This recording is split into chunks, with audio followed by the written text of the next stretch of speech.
Good morning. It's 12th of February 2022. It's Joe Jacobowski speaking to you.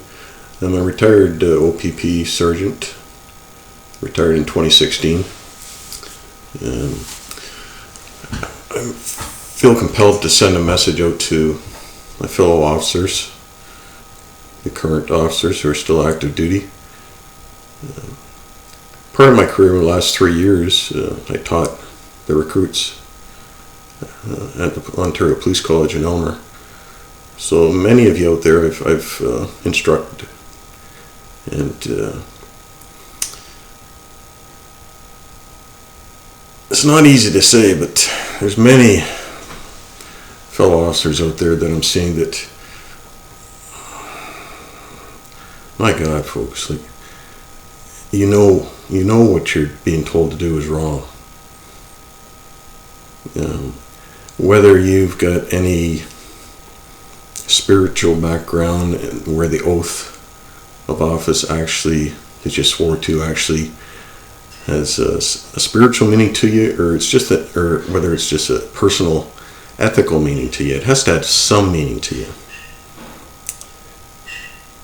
And everyone really needs to look in the mirror and decide what side of history you want to be on in this critical period in the world, not just for Canada, but in the world. We're really at the tipping point with what's going on as to our freedoms, whether we're going to have freedom in the future, whether our children and grandchildren are going to have freedom in the future.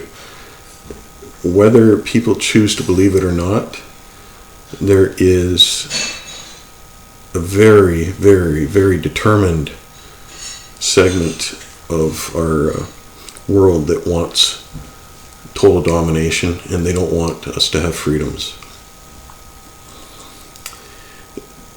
These officers that are contemplating following the illegal directives that you're receiving from your upper management, who are receiving it through the government and the corrupt politicians, who for various reasons have decided to become traitors to the country. When you're deciding whether you're going to comply or not, I hope the hell you've done an investigation and not just watch TV and listen to the talking government heads. You're supposed to be trained investigators. If you got experience in policing, you've got a lot of experience, daily experience in conducting investigations and looking at evidence and weighing that evidence.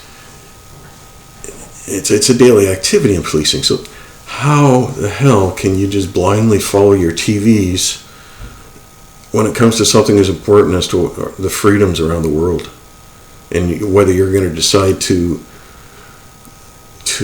stand up for your oath and stand up for freedom, or simply follow orders?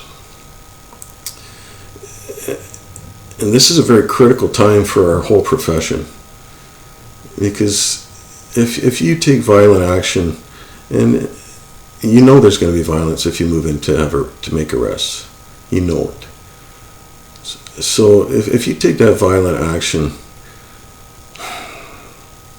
you're going to be going down in history on an equivalent with the Nazi Gestapo. And you will be held accountable eventually. Good is going to prevail over evil.